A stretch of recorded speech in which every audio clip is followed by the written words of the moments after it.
Hello guys, selamat datang ke Anchor Academy, tempat di mana lahirnya orang-orang berbakat guys. Okay, so hari ini saya akan tunjuk dekat you all semua macam mana nak ubah bingkai gambar menjadi sesuatu yang sangat-sangat menarik guys. Mula-mula ambil beberapa helai daun dan kemudian spray warna putih sebagai warna dasar guys.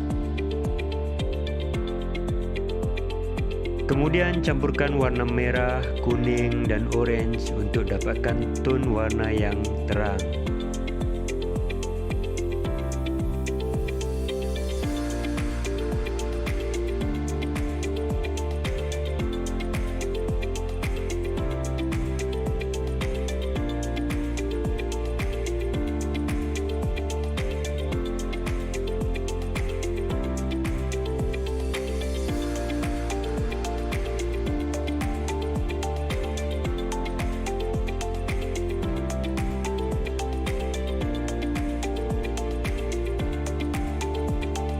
Selepas kering, tambalkan daun tersebut pada papan bingkai menggunakan glue gun guys.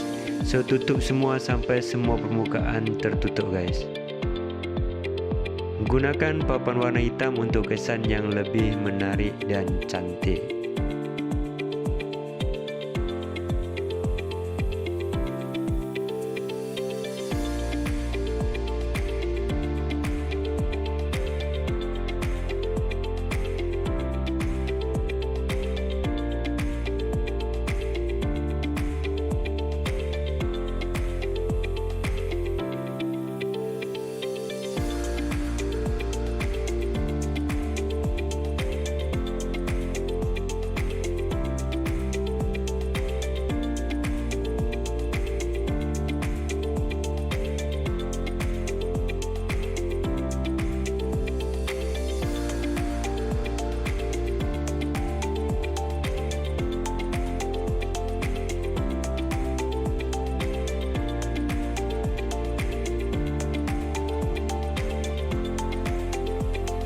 Okay, senang kan?